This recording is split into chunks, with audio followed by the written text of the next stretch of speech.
Hello dear students, how are you? Welcome to SVS English classes. We are here to change assertive sentences into interrogative sentences. Let us start the rules. जब sentence के सामने bracket में केवल interrogative लिखा होता है तो उसका अर्थ फर्स्ट टाइप क्वेश्चन या इंटेरोगेटिव बनाने से होता है। Next point, first type interrogative या क्वेश्चन को यस नो टाइप क्वेश्चन भी कहते हैं। मैं तो मोस्टली इंटेरोगेटिव सेंटेंस बोलता हूँ, क्वेश्चन भी कहा जाता है, क्वेश्चन भी बोलते हैं। और इसे बनाने के लिए ऑक्सिलरी या हेल्पिंग वर्ब को सब्जेक्ट से पहले रखकर सेंटेंस के अंत में क्वेश्चन मार्क को अनिवार्य रूप से प्रयोग करते हैं। नेक्स्ट पॉइंट, सेंटेंस में आई ऑक्सिलरी वर्ब कौन कौन सी दी हुई होंगी? Is, am, are, was, were, has, have, had, will, would, shall, should, may, might, can, could, used, ought, do, does, did, need, dare, etc होती है। ये जो डू, डज, डिड है ये केवल निगेटिव सेंटेंस में मिलेंगी। यदि सेंटेंस असर्टिव में अफर्मेटिव होता है तो ये रखी हुई नहीं मिलती हैं। नेक्स्ट पॉइंट, मेन वर्ब की फर्स्ट फॉर्म में एस या ईएस होने पर डज को सब्जेक्ट से पहले रखकर मेन वर्ब में से एस या ईएस को हटाते हैं और मेन वर्ब की फर्स्ट फॉर्म होने पर सब्जेक्ट से पहले डू को रखते हैं। ठीक है। नेक्स्ट, मेन वर्ब की सेकंड फॉर्म होने पर सब्जेक्ट से पहले डिड रखकर सेकंड फॉर्म को बदलकर मेन वर्ब की फर्स्ट फॉर्म में रखते हैं या प्रयोग करते हैं। फर्स्ट टाइप क्वेश्चन बनाते समय आवश्यकता व नियमानुसार सम को एनी में भी बदलना होता है। यदि आवश्यक है तो बदलिए, नहीं है तो कोई आवश्यकता नहीं है। Let us discuss the sentences. Lucknow is the capital of UP. ठीक है, तो इसमें इज आ रहा है, इसको सब्जेक्ट से पहले अर्थात सेंटेंस के शुरू में रख देंगे। उसके बाद लखनऊ, ये प्रॉपर नाउन है तो स्मॉल से नहीं बनेगा। इज लखनऊ दी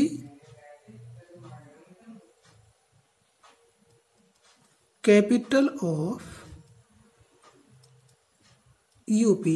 एंड में क्वेश्चन मार्क जरूर लगाना है। अगर ये 2 नंबर का है सपोज, तो आपने is Lucknow the capital of UP लिख दिया, क्वेश्चन मार्क नहीं लगाया तो आपका 2 में से 1 नंबर काटा जा सकता है। क्योंकि 2 काम करने थे, 2 में से आपने आधा किया तो आधे नंबर होंगे। I can see without glasses, इसमें क्या है? ऑक्सिलरी कैन है तो कैन को शुरू में रख देंगे। आई इसके बाद लिखा जाएगा, आई तो सब्जेक्ट के रूप में कैपिटल ही बनता है। Can I see without glasses question mark. ये जो हम इंटरोगेटिव बना रहे हैं असर्टिव से, ये इंटरमीडिएट के लेवल के नहीं है, ये केवल 9, 10th या 10th से नीचे की क्लासेस के लिए होता है, सिलेबस में है। Okay. Number 3, she has started teaching. तो इसमें हैज आ रही है ऑक्सिलरी, बड़ा आसान है। इस तरह से परिवर्तन का पहला और दूसरा पॉइंट है जो पूरी ग्रामर के अंदर सबसे आसान है। ठीक है स्टूडेंट्स, तो हैज को हम शुरू में रखेंगे, हैज। अब देखिए एस कैपिटल यहाँ था, अब ये ना तो प्रॉपर नाउन है और ना ही सब्जेक्ट के रूप में, जिसे कहते हैं आई, ना ही आई है। आई तो सब्जेक्ट के रूप में जहाँ भी आता है कैपिटल बनता है, प्रॉपर नाउन जहाँ भी लिखा जाएगा कैपिटल बनेगा, लेकिन ये प्रोनाउन है, शुरू में आ रहा है तो कैपिटल, अब बीच में आ गया, बाद में आया तो स्मॉल बनेगा। हैज सी स्टार्टेड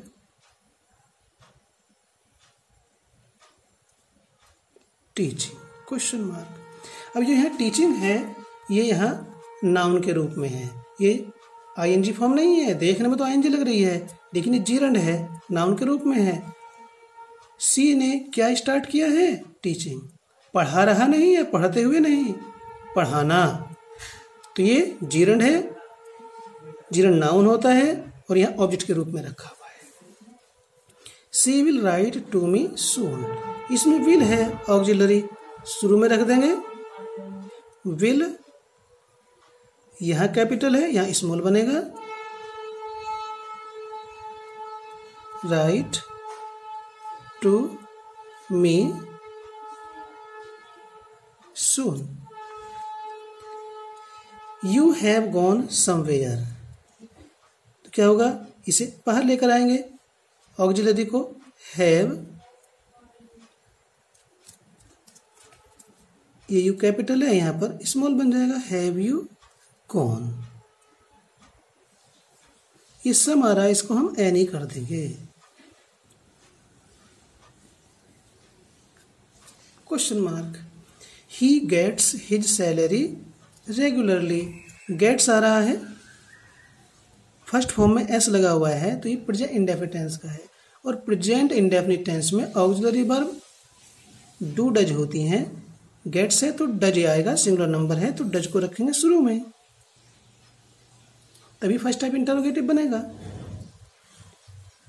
ही, अब इसमें से एस हटा देंगे।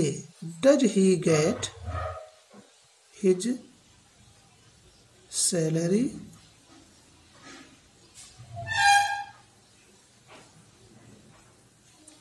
Regularly. They sleep at this time. ये फर्स्ट फॉर्म आ रही है, first form present indefinite tense में आती है, प्लूरल नंबर है और प्लूरल के साथ जो ऑक्सिलरी आती है वो डू आती है। शुरू में रखेंगे, टी कैपिटल है, स्मॉल बनाएंगे, कैपिटल नहीं बनाना। Do they sleep at this time. Raju felt sorry for his mistake. देखिए सेकंड फॉर्म है, इसलिए कहते हैं वर्ब की फॉर्म से याद करना जरूरी है। आपको पग पग पर परेशानी, कठिनाई होगी यदि आपने वर्ब से याद नहीं की। पास्ट इंडेफिनिट टेंस में है, सेकंड फॉर्म है तो शुरू में डिड। पास्ट टेंस की ऑक्सिलरी डिड होती है। राजू प्रॉपर नाउन है तो ये कैपिटल ही बनेगा, राजू। ये इसकी फर्स्ट फॉर्म होती है फील। हमें फॉर्म याद नहीं होगी तो हम कैसे लिखेंगे? Sorry for his mistake. Question mark. The servant did not get me a rickshaw. अब इसे पहले से आया हुआ है तो बस इस डिड को दिस सर्वेंट से पहले रख देंगे। ये सेंटेंस निगेटिव है, असर्टिव है और निगेटिव है। इसका इंटरोगेटिव बनाना बड़ा आसान है। अब यहाँ ऊपर की तरह न तो डिड ढूंढने की आवश्यकता है और ना सेकंड फॉर्म को फर्स्ट फॉर्म में बदलने की आवश्यकता है। यहाँ तो फर्स्ट फॉर्म में रखी हुई होती है, केवल डिड को बाहर रखना है। Did the servant not get me A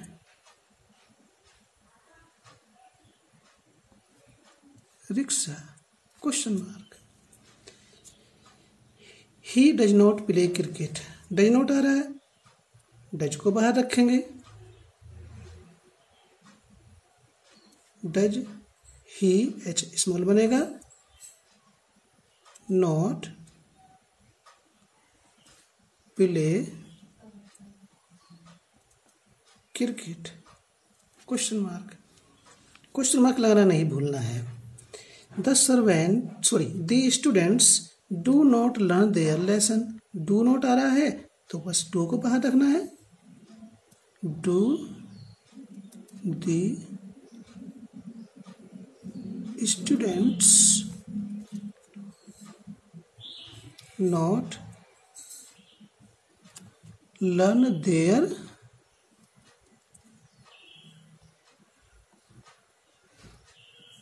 lesson. Next, she cannot go for a walk today. तो कैन नॉट, जब कैन नॉट होता है, ये भी ध्यान देने की बात है, कैन नॉट एक जगह ही लिखा जाता है, ऐसा नहीं कैन अलग और नॉट अलग, पर इसमें से हमें कैन को शुरू में लेकर आना है। Can see not go for a walk today. Okay. Number 13. Our team won the match. Second form है विन की। पास्ट टेंस में हेल्पिंग वर्ब डिड होती है, डिड आवर टीम। अब first form win the match. They did their work regularly. अब देखिए did, बालक सोचेगा इसमें तो हेल्पिंग वर्ब पहले से दे रखी है, बस इसी को बाहर रख देते हैं। ठीक है, चलो मैंने भी रख दिया।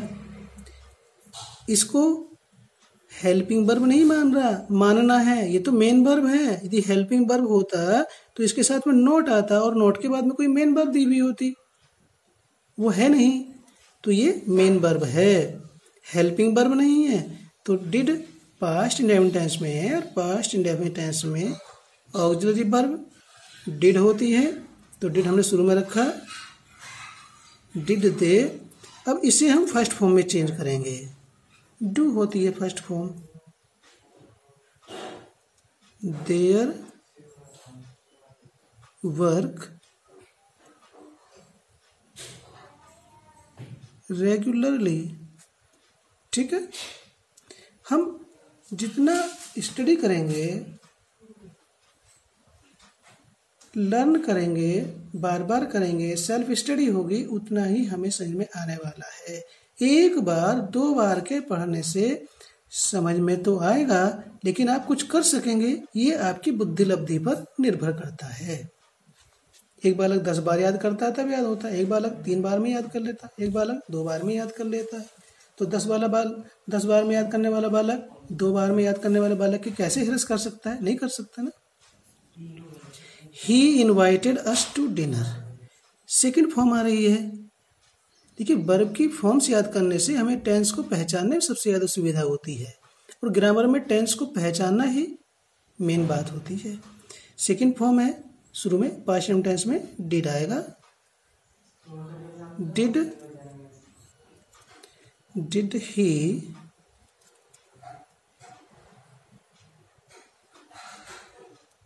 देखिए ये सेकेंड फॉर्म है। सेकेंड फॉर्म बनाने के लिए किसी में तो ईडी लगता है, किसी में डी लगता है, किसी में टी लगता है। ठीक है, और सब में नियम लागू भी नहीं होता। तो अगर हमने मेन वर्ब की फॉर्म्स याद नहीं कर रखी हैं और जब हम इसे फर्स्ट फॉर्म में लेकर आएंगे, मान लीजिए हमने इसमें ईडी हटा दिया, तो ये फर्स्ट फॉर्म नहीं होती है, इसकी फर्स्ट फॉर्म में ई भी आ रहा होता है। और ये जानकारी हमें तभी होगी जब हमें फॉर्म्स याद होंगी। तो did he invite us to dinner. एक बात और ध्यान देंगे, हम ये असर्टिव से इंटरोगेटिव बना रहे हैं, क्वेश्चन बना रहे हैं, तो इनमें पर्सन में किसी प्रकार का कोई चेंज नहीं होता है। ठीक है, ये भी ध्यान दें। हम इस ये फर्स्ट पर्सन है, अब देख रहे हैं वो नंबर 1 से आकर के लेकर के हम 15 तक आ गए हैं, पर्सन में कोई परिवर्तन नहीं किया। परिवर्तन हो रहा है तो मेन वर्ब में हो रहा है, यदि वो वहां पर आवश्यक है तो।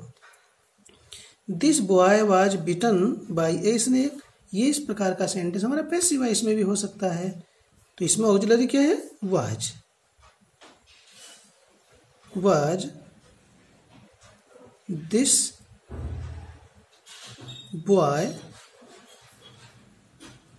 बिटन by a snake. The letter has just been posted. Present perfect tense का पैसिव वॉइस में है। हम सोचते कि केवल एक्टिव में ही होंगे क्या, इसलिए हमने पैसिव वॉइस भी रखे है आपके लिए।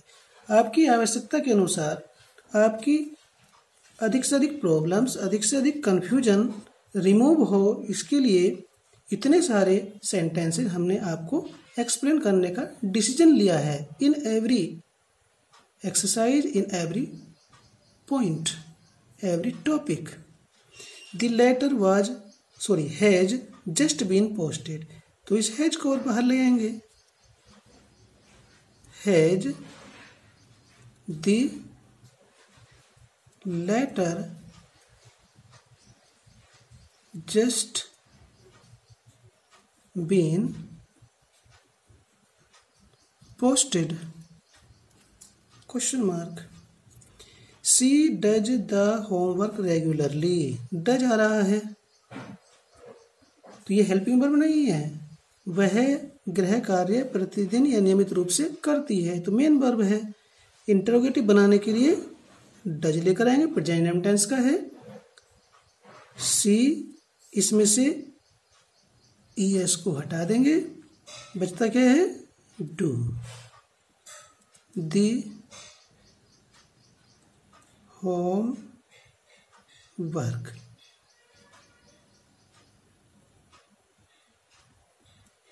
रेगुलरली।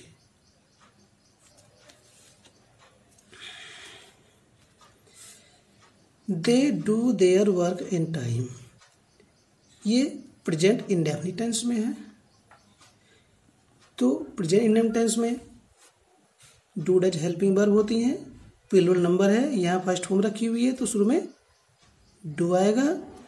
डू दे, डू, देखने में दोनों एक से लग रही हैं, ये ऑक्सिलरी है और ये मेन वर्ब है। Their work in time. Next, the class chose Mohan the monitor. अब चोज बात आती है वर्ब की फॉर्म याद करना। हमें पता ही नहीं कौन सी वर्ब है, ये कौन सी फॉर्म है, ये चूज की सेकंड फॉर्म है।